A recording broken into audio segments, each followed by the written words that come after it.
हमारे पास में कोई आई रोते रोते,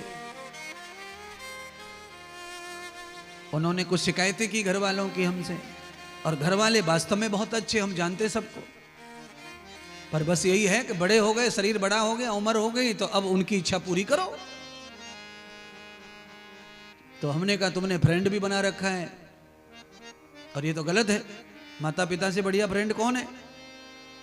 अरे माता पिता ने नंगा उघाड़ा हर तरह से तुम्हें देखा हुआ है, अब तुम बड़े हो गए तो क्या फर्क पड़ता है, वही तुम्हारे सच्चे फ्रेंड है। तो वो क्या कहते हैं हमसे, गुरुजी में तंग आ गए घर से, घर वालों से, दादी से, दादा से, पप्पा मम्मी सबसे, इसीलिए मेरे दिल का बोझ कम करने के लिए मैंने फ्रेंड बनाया हुआ।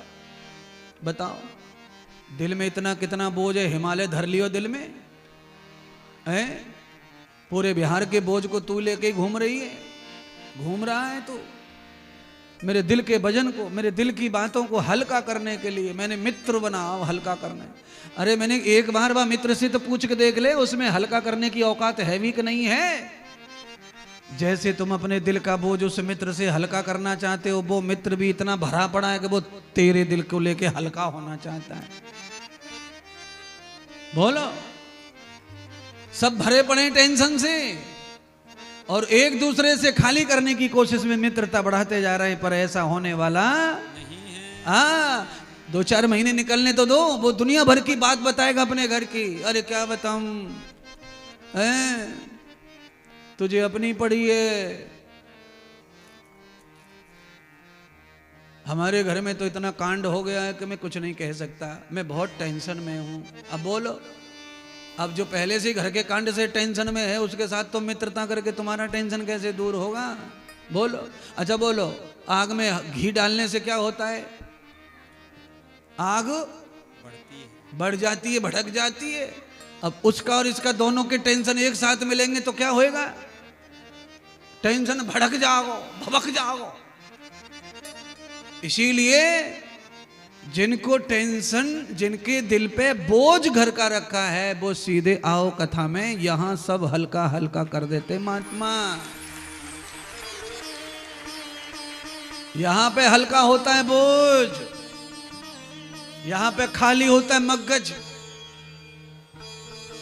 यहां पर आकर के चेहरे में खुशी और प्रसन्नता झलकती है। खट्टा मीठा पानी भर के पकौड़ी में खा लिया, आज इसने पैसे दे दिए, कल उसने दे दिए, ये क्या है? ये हल्का बोझ हो रहा है कि जेब हल्की हो रही है? आज तुम चुकाओ, कल हम चुकाएं, कल तुम चुकाओ, आज हम चुकाएं, ये अदला बदली है। यहां कुछ भी मित्रता वाला कुछ दिखाई दे नहीं रहा है। मित्र वो है जिसमें बदला ही ना हो, कुछ देकर लेने का भाव ना हो, वो मित्रता है। जहां पर कुछ दिया है और ज्यादा डिमांड है, ये मित्रता नहीं है, ये व्यवहार है। क्या है ये? व्यवहार। इस हाथ दो, उस हाथ लो। इसीलिए मैंने कहा कि सच्चा प्रेम, सच्ची बात, सच का परिचय, सत्य का परिचय तब होगा जब तुम्हारा समर्पण हो जाए, तुम्हारे पास में अपने लिए कुछ न रह जाए। जिसको मान लिया उसको ही सब कुछ समर्पण कर दिया। अब चाहे जिंदगी खत्म हो जाए,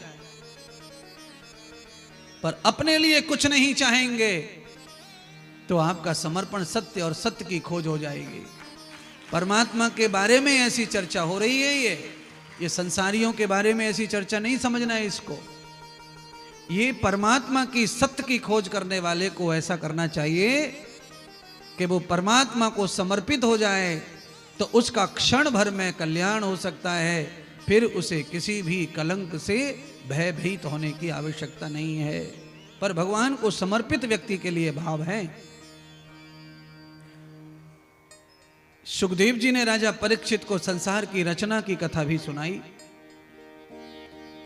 परमपिता परमात्मा ब्रह्मा को आज्ञा हो गई विष्णु देव से, नारायण से, जगतम्मा आदि शक्ति भवानी ने ब्रह्मा विष्णु महेश दोनों को अनुमति दी, जाओ सृष्टि करो, समय आ गया। ब्रह्मा जी प्रकट हो गए भगवान विष्णु के गर्भ से,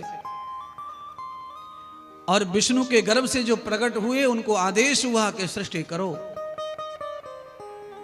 ब्रह्मा जी सृष्टि करने लगे, पर सृष्टि कर तो रहे थे, पर सृष्टि नष्ट हो रही थी, सृष्टि जीवंत नहीं हो रही थी।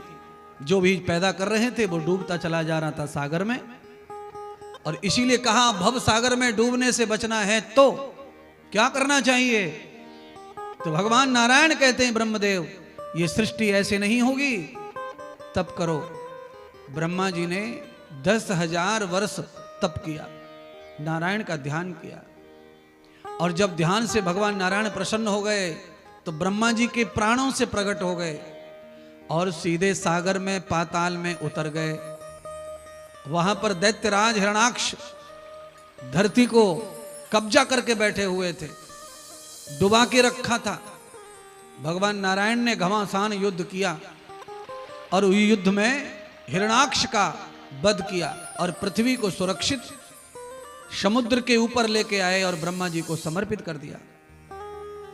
तब भगवान विष्णु ने अपनी अर्धांगिनी पृथ्वी माता को पालन करने के लिए ब्रह्मा की संतान को ब्रह्मा जी को समर्पित किया।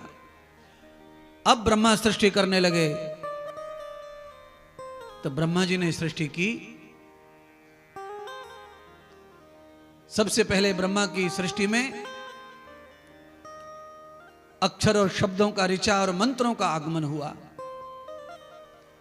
श्रुतियां श्रुतियां सूक्त और मंत्र नर नारी के रूप में, स्त्री और पुरुष लिंग के रूप में अक्षरों का जन्म हुआ।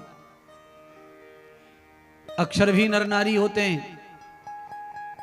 अगर नर नारी अक्षर नहीं हुए तो अ आ इ नहीं हो सकता। फिर अगर अ आ है तो इ है।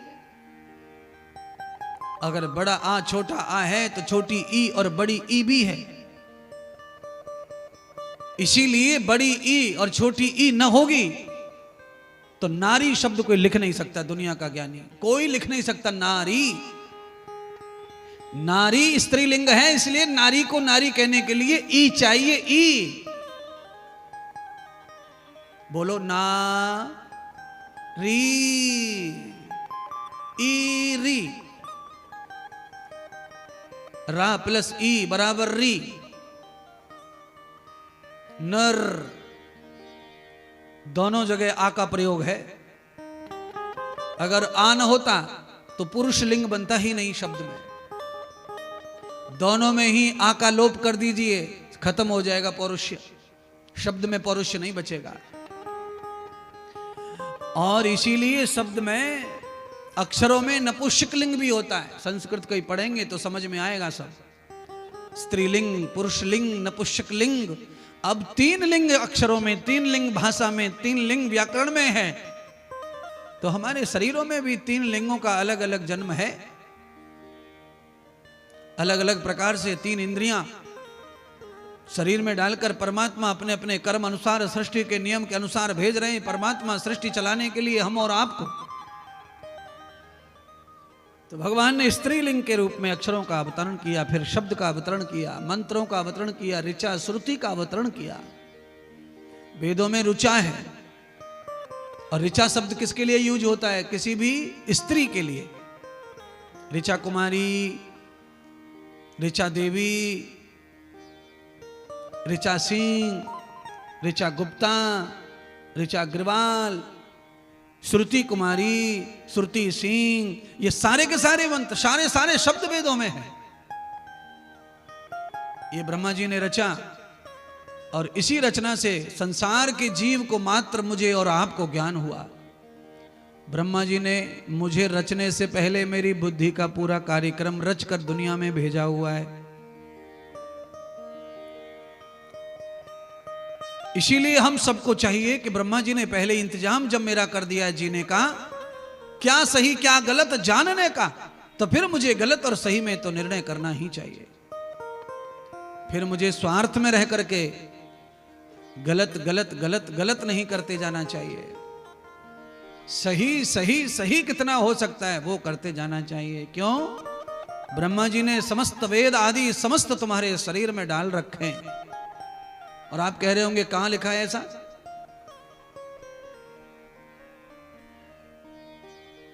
ये भजन त्वाम भक्त्वाम तेन तेसु चाप्य अहम, ये गीता में लिखा है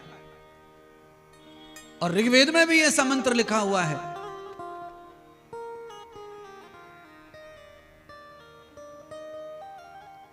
रथे तिष्ठति नेति वाजना पुरो यत्र यत्र कमायति सुसारथी। वेद भगवान कहते हैं कि तेरे अंदर ऋग्वेद, सामवेद, यजुर्वेद, अथर्ववेद, मैंने चारों वेद तेरे अंदर नाभि में रखे हुए, नाभि में। और उन नाभि के वेदों को तू सीख, पढ़, अंतर्मुखी हो जा। पर हो क्या रहा है, सब तोता बने बैठे, तोता किताब रटने में लगे पड़े हैं, बस रात दिन किताब रट रहे हैं। और अंदर सुमनस्यमानः सुमनस्यमानः, भगवान कहते हैं मैंने तुझे सुमनस्य बनाकर भेजा है। वेद शास्त्र मैंने सब तेरी नाभि में स्थापित किए, तब तुझे शरीर दिया है। आप कार को देखते हैं, कार का स्ट्रक्चर दूर से कार दिखाई देता है, पर अंदर अंदर क्या दिखाई देता है? अंदर आप कहते हैं ये कार का इंजन है, ये कार का टायर है, ये कार का गियर है, ये कार की प्लेट है, ये कार का गियर, ये कार की रेस है, ये एक्सीलेटर है, ये ब्रेक पेडल है, ये स्टीयरिंग है कार की। आप कार नहीं कहते फिर। और जब रोड पर जा रही हो तो क्या कहते? कार जा रही है, कार जा रही है, कार जा रही है। कार जा रही है, खाली टायर नहीं जा रहे, स्टीयरिंग नहीं जा रहे, इंजन नहीं जा रहा, तो क्या मुंह में आग लग गई है? ये नहीं कह सकते टायर जा रहे हैं, स्टीयरिंग जा रही है ना, कार जा रही है। जब बाहर से देखेंगे तो कार ही दिखती है, अंदर जरूरत क्या है देखने की? खराब हो जाएगी तब पता चलेगा अंदर क्या है। इसीलिए महात्मा सुखदेव कहते, राजन, आदमी बाहर देख करके ही, मौज मस्ती में खो करके ही भूल गया है कि वो काहे के लिए आया है संसार में। और जो प्राणी अंतर्मुखी है, जिसने अंदर के संसार को देख लिया, जान लिया है, वो आत्मज्ञानी बन जाता है। आत्मज्ञानी का मतलब है भगवान के द्वारा रचित ज्ञान जो रखा है तुम्हारे अंदर, उसको ही प्रकट करने के लिए आत्मज्ञान कहा गया है। आत्मज्ञान होना कोई चमत्कार नहीं है, असंभव नहीं है। आत्मज्ञान सबको हो सकता है। प्रत्येक मनुष्य के शरीर में भगवान ने सेम थ्योरी अपनाई है, पैदा करके जन्म देने की, निर्माण करने की। हर मनुष्य को भगवान ने एक ही थ्योरी से बनाया है। केवल भगवान ने बस यही है कि सांचा एक नहीं रखा, हर आदमी के लिए अलग सांचा यूज किया है। कंपनी बनाने वाली कार का सांचा एक ही होता है। स्टीयरिंग बनाने वाली कंपनी एक ही सांचे में स्टीयरिंग बनाती है कार की। पर भगवान, घर में 4 आदमी है, चारों की आंखें अलग अलग, और कंपनी का नाम है मनुष्य, मॉडल वही है मनुष्य। पर हर आदमी की आंख अलग, दांत अलग, नाक अलग, हाथ अलग, उंगली अलग, नाखून अलग, बालों की उपज अलग, बालों की स्टाइल अलग। और तुम चाहे जितनी कलाकार हो जाना, पर तुम रोटी एक जैसी नहीं बना सकती। हर रोटी में फर्क, हर रोटी में फर्क। टेलर चाहे जितना महान हो, हर कपड़े में, हर शर्ट में फर्क। पर मेरे भगवान की कारीगरी ऐसी अद्भुत है, न सुई है, न धागा है, न फेविकॉल है, न छेनी है, न हथौड़ा है, न कैंची है, न कुछ है। और गर्भ में न जाने परमात्मा ने तुम्हें कैसे रच दिया है, कैसे बना दिया है। आंखें इतनी फिट लगाई हैं, आंखों के ऊपर ऐसे सुंदर सुंदर बाल उपजा दिए। ये क्या कहने। तुम कलर कर लो बालों पे, महीना भर में उतर जावे। और ठाकुर जी ने कलर करके भेजा है, ऐसी कंपनी का कलर भेजा है कि बरसों बरसों बरसों बरसों तक जैसा तैसा बना रहता है। इसीलिए आप सारे लोगों को जो कथा सुन रहे हैं टीवी पर और पांडाल में, इन सबको चाहिए कि इस काया को देने वाले का रोज शुक्रिया अदा करो, रोज शुक्रिया अदा करो, रोज प्रणाम करो, रोज ध्यान करो। इस शरीर देने वाले का रोज धन्यवाद करो, रोज कथा सुनो, रोज कथा गाओ, रोज कथा करवाओ। क्यों?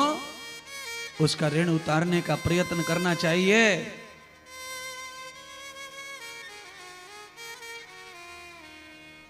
परमात्मा जो बनाता है ऐसा संसार में दूसरा शरीर कोई इंसान नहीं बना पाया आज तक। बहुत सारे डॉक्टर के रूप में शरीर की मरम्मत कर देते हैं, पर पूरे शरीर का छकड़ा छकड़ हो जाता है। शरीर चलने फिरने लायक भी डॉक्टर बना देते हैं, पर पूरे शरीर में और यंत्र डाले जाते हैं। कोई बात नहीं है, आपको कुछ योग्य तो बनाया जा रहा है डॉक्टरों के थ्रू, आपको कुछ दिन तो सही किया जा रहा है, ये सब कुशलता है डॉक्टरों की। पर परमात्मा का जो निर्माण है वो तो सबसे न्यारा है। इसलिए आज ब्रह्मा जी ने सृष्टि की रचना वेद के ज्ञान के साथ साथ में वेद ज्ञान से जीवन कल्याण करने वाले मानव का भी अवतार किया। ब्रह्मा जी के घर में 27 मनुओं का जन्म हुआ, और जिसमें से शत्रुपा जी के साथ में वैवस्वत मनु ने मानव की सृष्टि की। मनुओं ने मानव की सृष्टि की, मानव में स्त्री और पुरुष। शत्रुपा के गर्भ से 5 संतानों का जन्म हुआ, 3 कन्याओं का और 2 पुत्रों का। आकृति, देवहूति, प्रसूति 3 बेटियां पैदा हुई शत्रुपा के गर्भ से। मैथुन के साथ गर्भ में प्रकट होकर ब्रह्मा जी ने 27 मनुओं का जन्म किया था। गर्भ से नहीं किया, मैथुन से नहीं किया। भागवताचार्य कहते हैं अमैथुनी सृष्टि ब्रह्मा जी ने रची। जिस सृष्टि में केवल उत्पन्न होना होता है, मृत्यु नहीं है। और ब्रह्मा जी ने जब ये देखा कि यहां तो मरण नहीं है, तो ये सृष्टि कैसे चलेगी? और सृष्टि वही चलती है जिस सृष्टि में मरण हो। जन्म के साथ, कर्म के साथ भोग हो तो सृष्टि चलेगी। अगर सृष्टि में भोग नहीं है कर्म के साथ, तो सृष्टि चलेगी नहीं, सृष्टि नष्ट हो जाएगी। कैसे नष्ट हो जाएगी? आप प्लास्टिक का पाइप लीजिए, रबर का पाइप लीजिए, और रबर के पाइप को आगे के मुंह को बांध दीजिए, और इधर से मोटर चालू कर दीजिए पानी की। अगर आप पानी को, मोटर को चालू कर देंगे और पाइप आगे से बंधा हुआ है, उसका प्रभाव रुका हुआ है, तो पाइप में विस्फोट होगा, पाइप फट जाएगा। ऐसे ही भगवान बताना चाहते हैं कि ये सृष्टि अगर जन्म और मरण के चक्र से बंद हो जाएगी तो सृष्टि ब्लास्ट करेगी, विस्फोट होगा, कोई नहीं रह जाएगा संसार में फिर। इसीलिए सृष्टि को परमात्मा ने इधर से जन्म दिया है, तो उधर मृत्यु के लिए भगवान ने पाइप को खोल के रखा हुआ है। आओ और जाओ, आओ और जाओ, आओ और जाओ, और कुछ दिन अपने कर्मों का फल भोग जाओ, चलते चले जाओ। अपने अच्छाइयों को, बुराइयों को संभालते हुए, देखते हुए, क्या उचित है क्या अनुचित है, कर्म करते चले जाओ, आगे बढ़ जाओ। आकृति के यहां मनुष्यों का जन्म हुआ, देवभूति के यहां मनुष्यों का जन्म हुआ, और प्रसूति के यहां मनुष्यों का जन्म हुआ। देवभूति, आकृति, प्रसूति ये तीनों कन्या हैं, मनुओं के साथ में पत्नी रूप, पति रूप में रहने लगी, और सृष्टि की जिम्मेदारी इनको प्राप्त हुई। देवहूति माता ने 9 कन्याओं को जन्म दिया। 9 कन्याओं से जब संतुष्टि नहीं हुई देवती माता को, तब महर्षि कर्दम के चरणों में बैठ करके 100 वर्षों तक माता ने तप किया। भगवान श्री नारायण का मंत्र जाप किया 100 वर्षों तक। किसी हकीम, किसी डॉक्टर के पास नहीं गई, वो लड़का लड़की देने वाले भगवान के पास गई। सारी दुनिया को निर्माण करने वाला, लिंग बनाने वाला परमात्मा, उसके पास गई, ध्यान किया 100 साल। और 100 साल के ध्यान के बाद नारायण प्रसन्न हो गए देवहूति माता के पास, और प्रसन्न होकर के पुत्र की तृष्णा जो मां में बैठी थी, उसका कल्याण में बाधा डाल रही थी इच्छा, तो आज भगवान ने देवहूति के यहां पर पुत्र के रूप में अवतार ले लिया। बोलिए श्री कपिल भगवान की कपिलेश्वर भगवान प्रकट हो गए। स्वयं भगवान नारायण ने कपिल मुनि के रूप में अवतार ले लिया और अपनी माता को आत्मज्ञान देने लगे। मां ने भी सवाल पूछा पुत्र से, हे पुत्र, इस भव बंधन से, इस भव सागर से मुझे मुक्त कर दो।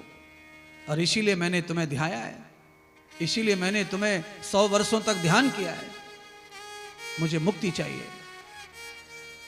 यावते तृष्णाम त्रयैहि, 3 तृष्णा ऐसी हैं जो व्यक्ति को नरक में ले जाती हैं। एक पुत्र की तृष्णा, एक धन की तृष्णा और एक नाम की तृष्णा। ये आदमी को नरक में ले जाती हैं, दुख में ले जाती हैं, क्लेश में ले जाती हैं। आज अपनी माता की तीनों तृष्णाओं को मिटाने के लिए परम ब्रह्म परमात्मा ने सांख्य ज्ञान दिया। हमारे 6 शास्त्र हैं हिंदुओं के, उसमें से एक शास्त्र कपिल मुनि का ही है, आत्मज्ञान। कोई जाति धर्म का ज्ञान नहीं है, शास्त्रों में ज्ञान है आत्मज्ञान। मानव के जीवन के कल्याण का ज्ञान है दर्शन शास्त्र में। कपिल मुनि ने अपनी माता के हर प्रश्न का उत्तर दिया और अंत में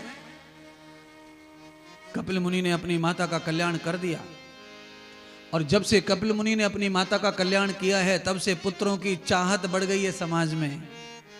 सबकी कोख में पुत्र होना चाहिए, सबको ये भाव है, आग लगी है माथे में, बेटा हो बेटा हो बेटा हो। कपिल मुनि भगवान विष्णु है, विष्णु। अगर विष्णु आएगा तुम्हारी कोख से तो तुम्हारा कल्याण होगा। पिछले जन्मों का ऋण आएगा तुम्हारी कोख से पाप बन के, तो तुम्हारा कल्याण होने वाला नहीं है। चाहे बेटा गोरा हो, चाहे बेटा लंबा हो, चाहे बेटा पहलवान हो, कुछ फर्क नहीं पड़ता। कल्याण करने वाला जो बेटा है, पुत्र है, वो कौन है? वो नारायण का पूर्ण अंश है। और भैया जब तब से आएगा तो वो कल्याण भी करेगा, तुम्हारी आत्मकथा सुनाएगा, भागवत कथा सुनाएगा, तुम्हारे जीवन को धन्य करेगा। और बाकी तो खून चूसो आंदोलन है ही। आप सब लोग अंदर अंदर खुश नहीं हैं अपनी औलादों से, पर कोई किसी को बता नहीं रहा है। नाक तक भरी है मम्मी चिंटू से, पर क्या करे, मौसी के सामने तो चिंटू की प्रशंसा ही करनी पड़ती है। अब्बल आयो मेरा छोरा, 75% आयो दीदी लल्लू, होशियार है छोरा, होशियार है। अब तो उम्मीद है कि 80% आएंगे इसके 10वीं में बोर्ड में। और जैसे ही मौसी विदा हुई, भगवान के सामने रो रही चिंटू की मम्मी, ये भगवान कौन से जन्म को पाप दे दी होते हैं मेरी गोद में, या तो ये मर जाए या तो मैं मर जाऊं।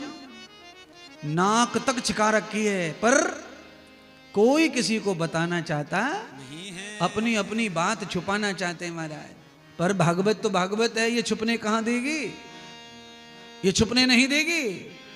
दुनिया में चंद्रमा छुप नहीं सकता, सूर्य छुप नहीं सकता, और सच्चाई भी छुप नहीं सकती। चाहे कितना भी देर हो जाए, पर आएगी आएगी, सामने आएगी। 3 चीजों को छुपा नहीं सकते अपन। चंद्रमा को छुपा नहीं सकते, सूर्य को छुपा नहीं सकते, और हकीकत सच को भी नहीं छुपा सकते। एक दिन आ जाएगी। क्यों? यदंतरम तदवयम, अंदर जो विराजमान है वो बाहर आए बगैर रह नहीं सकता। आपने किचन के डिब्बों में एक में हल्दी भर दी है, एक में मिर्ची को मसाला भर दियो पीस के, एक में गरम मसाला, एक में जीरा, एक में हींग। सब्जी बनाते समय आप हींग का डिब्बा खोल करके जीरा नहीं पा सकते, और जीरे का डिब्बा खोल के मिर्ची नहीं पा सकते, और मिर्ची का डिब्बा खोल के हल्दी नहीं पा सकते। आपने जो डिब्बे में भरा है खोलेंगे तो वही मिलेगा। इसीलिए आपने जो अपनी खोपड़ी में भरो है वही मिलेगा। जब भी डिब्बा खुलेगा वही निकलेगा। आदमी बनावटी बातें बहुत बोलना चाहता है, पर बनावटी बातों बातों में सच भी निकल जाता है। छुपाना तो चाहता है, पर बकड़े की मैया कब तक बांटेगी सिन्नी। समझे कि नहीं समझे? सिन्नी का होवे, सिन्नी कह में प्रसाद को, प्रसाद बकड़े की माँ कितना भी प्रसाद बांट ले, एकादशी का, द्वादशी का, सोमवार का, हनुमान जी का, पर बेचारे को कटना है बकड़े को, तो क्यों, उसका कोई दूसरा उपयोग नहीं है। इसीलिए कहावत है कि बकड़े की माँ कब तक बांटेगी प्रसाद, उसे तो बलि होना है। तो आप सबको मैं कह रहा हूं, कब तक बकवास, कब तक झूठ में फंसा के रखोगे खुद को। आइए, परमात्मा सिखा रहे हैं कि आज कपिल भगवान ने अपनी माता देवहूति को परम ज्ञान देकर के अपने पुत्र होने का ऋण उतार दिया और माता को कल्याण कर दिया। तद कथार भूयंत पुरुषस्य वेद। कपिल भगवान थोड़े बड़े हो गए तो उनकी जो बहिना है वो भी बड़ी हो गई, सयानी हो गई। कपिल भगवान ने अपनी 9 की 9 बहनों का विवाह ब्रह्म ऋषियों के साथ किया। कपिल भगवान की 9 बहनें हैं और 10वें खुद। 9 बहनों का विवाह ब्रह्म ऋषियों के साथ किया। सबसे छोटी बहन का नाम अनुसुईया है। अनुसुईया का विवाह अत्रि मुनि के साथ किया। अत्रि मुनि के पास में खाने पीने और रहने की सुविधा नहीं है। अत्रि मुनि के पास सुविधा क्या है? अत्रि मुनि ने रजोगुण, तमोगुण, सतोगुण, तीनों गुणों को जीत रखा है तपस्या से, इसलिए उनका नाम ही अत्रि है। आत्रैवणते गुणाः, जिन्होंने तीनों गुणों पर विजय प्राप्त कर ली, जो स्वयं ब्रह्म के समान त्रिगुणातीत हो गए, ऐसे पति को अनुसुईया ने स्वीकार किया है। और कलयुग में क्या हो रहा है, आज के वर्तमान में क्या हो रहा है? दारू पी ले, सिगरेट पी ले, जिंदो खा जा, पका के खा जा, सेक के खा जा, पर खाली नौकरी वालों होना छोड़ा। माता पिता बड़े खुश, 1.5 लाख तनख्वाह है महाराज, लड़के की 1.5 लाख तनख्वाह है। मैंने कि 1.5 लाख तनख्वाह को क्या साथ ले जाएगा 1.5 लाख रुपए को? 1.5 लाख रुपए में लड़की को खुशी नहीं मिलेगी, लिख ले।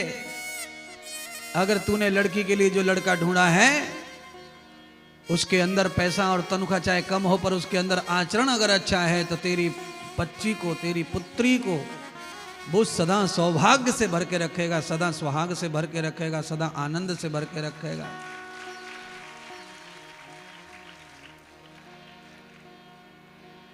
नौकरी के लिए शादियां हो रही हैं आजकल, कुछ नहीं देख रहा कोई, सब अंधे बहरे गूंगे हुए पड़े महाराज। नौकरी है ना, हाँ कर दी, हो गई, बस नौकरी में कल्याण ढूंढ रही है दुनिया। कमाल की कथा है, कमाल का संसार है ये कलयुग। और इतना बढ़िया लड़का, इतना सुंदर लड़का, एक लात मार दे, कुआं खोद दे, पानी निकाल दे, उसके साथ शादी नहीं कर रहा कोई, क्योंकि नौकरी नहीं। बोलो, एक घूसा मार दे, 4-5 अन्य मार दे, फौज में भर्ती ना कर रहे उसको, क्योंकि बस ये गाइड बना रखी है, एक लाइन बना रखी है, ये पास करे तो लगेगा फौज में, ये पास करे तो लगेगा। अरे गाइड को क्या करेगा, ये पॉलिसी को क्या करेगा? कम से कम ये तो देख ले कि सामने वाले के शरीर में कितना वजन है, कितना बल है, कितनी ताकत है।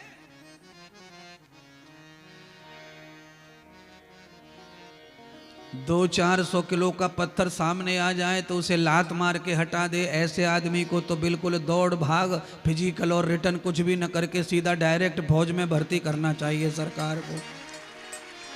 हाँ, कुछ फौजी तो ऐसे हैं जिनको देख के ऐसा लगता है कि अंधे थे कि भर्ती करने वाले, इसको कैसे लगा लिया, इसमें क्या है, जवान जैसा। और जो बेचारे लौट के आते हैं फेल होके भर्तियों में से, है शेर का सा सीना, गर्दन ऐसी उसकी लेगो, हाथी लग रहा है छोरा। पर अंग्रेजों ने जो आग फैला के गए, उसी आग को पकड़ के बैठी है भर्ती में। इतने मिनट में 1600 मीटर भाग के आना पास। अरे मैं कह रहा हूं भाई, 4 मिनट की जगह 6 मिनट में भी 1600 किलोमीटर भाग ले तो भागने से ही केवल आदमी के प्रोग्राम नहीं देखे जाते, ये भागने में कम है पर भाग रहा है ना। 1600 मीटर पूरा भाग के आया है ना, 1 मीटर आगे या पीछे क्या फर्क पड़ता है। अरे बंदूक की जगह लात मार देगो, घूम के यूं हाथ घुमा देगो तो 15-20 पाकिस्तानी तो यूं ही पटक लेगो, मांसाहारी है सब रे।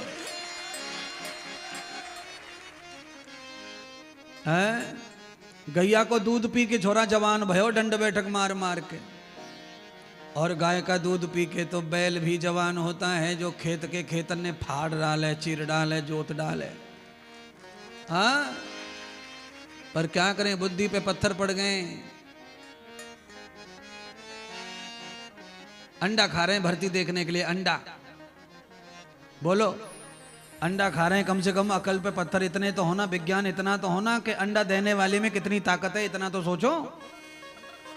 अंडा देने वाली मुर्गी, अंडा देने वाला मुर्गा, कितनी ताकत है उसमें, ये तो सोचो।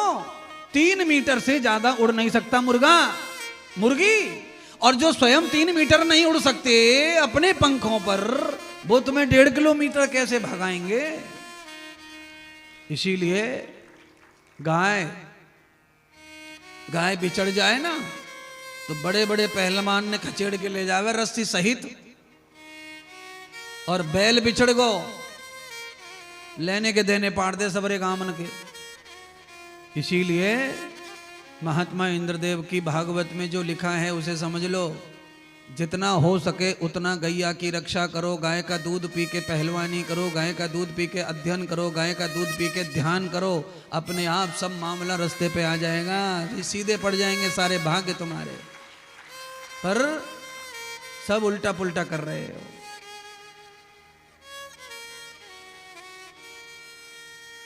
अत्रि मुनि अनुसुईया के साथ में पाणी ग्रहण संस्कार करके ले गए।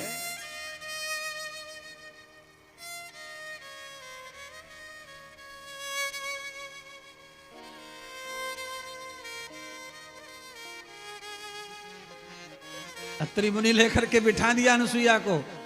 कहा है? उदंबरम यद भूल देवम। उदंबर के नीचे, उदंबर कहते हैं गूलर के पेड़ को। आप समझते हैं गूलर? गूलर समझते हैं? गूलर अंजीर जैसा फल आता है गूलर पे। अत्रि मुनि हमेशा ही उसी वृक्ष के नीचे ध्यान साधना तप जप करते थे और वही उनका घर था। उसके अलावा घर नहीं था कोई किसी के पास। पहले साधु महात्मा ऋषि मुनि सब जंगलों में पेड़ों के नीचे ही, पेड़ों की पत्तियां, पेड़ों की डाली को छाकर घर बना लेते थे, छप्पड़ बनाकर, और ज्यादा समय तक पेड़ों के नीचे ही निवास करते थे। पहले ऋषि मुनि नहीं, आप सब लोग भी जितने भी बैठे हैं यहाँ, इनके बाप दादा भी पेड़ों के नीचे ही सोते थे, खटिया डाल के, दिन में और रात में भी। पहले सोने के लिए चौपाड़ हुआ करती थी गांव में, चौपाड़। पूरे मोहल्लों के बाबा, दादा, चाचा, काका सब चौपाल पे सोने के लिए आते थे, घरों में नहीं सोते थे। और अब तो घर के ओटे पे, घर के चबूतरे पे भी सोने में टेंशन है। अब तो आदमी बेडरूम के बगैर आदमी को चैन नहीं हमारा है।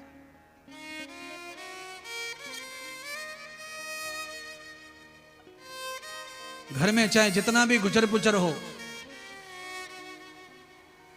पर चौपाल का सोना खत्म हो गया तो शिष्टाचार भी समाज का खत्म हो गया और आदमी के अंदर बल भी खत्म हो गया।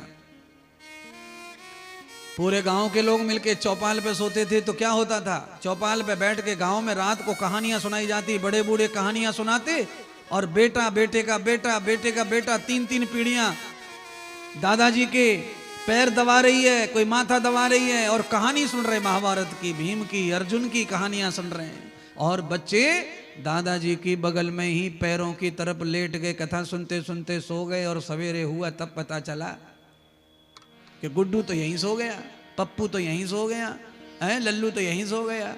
कहानी सुन सुन करके दादा मामा सुला देते थे। और आजकल क्या सुना रहे हैं?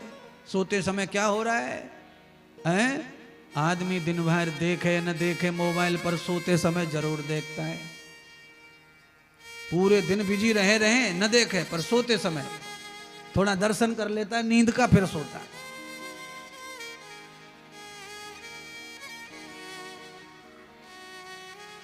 समय कितना बदल गया है। इसीलिए चौपाल पर जब सुलाते थे दादा दादी तब भागवत सुनाने की जरूरत ज्यादा पड़ती नहीं थी। क्यों? अब तो खर्चा करना पड़ता है, हमारे जैसों को बुलाना पड़ता है। पहले तो नानी को ही सब भागवत आती थी, दादाजी को पूरी भागवत आती थी, कथा सुनाने, कहानियां। सारे अनपढ़ लोग भागवत रामायण को जानते थे। और अब घर में पढ़े लिखों की संख्या इतनी ज्यादा, एक से एक पढ़ा लिखा, एक से एक पढ़ा लिखा, पर गायत्री मंत्र तक शुद्ध नहीं बोल सकते। क्या कथा सुनाएंगे, क्या कहानी सुनाएंगे? अब इनके पास कहानी के रूप में कुछ बचा नहीं है। क्यों? इन्हें खुद ही नहीं मालूम है कि ये कहां पैदा हो गए। ऐसी दुनिया में प्रवेश हो गए, गूगल की दुनिया में, कि सब सरल हो गया। गूगल में बोलो, आवाज लगा दो, वही दे देवे मुंह में से निकाल के। आवाज लगा दो मोबाइल में, वही आ जाए निकल के। आवाज लगा दो, वही आ जाए निकल के। छोटे छोटे बच्चे भी मोबाइल की वजह से पूरे खत्म हो गए अंदर से। शरीर में शक्ति बची नहीं है, पावर बचा नहीं है, हड्डियों में कैल्शियम बचा नहीं है, केमिकल के रूप में प्रोटीन बचा नहीं है, सब खत्म। अभी तो बनना भी शुरू नहीं हुआ, उससे पहले ही खत्म। कुछ करना थोड़ी है, खाली बोलना है मुंह से।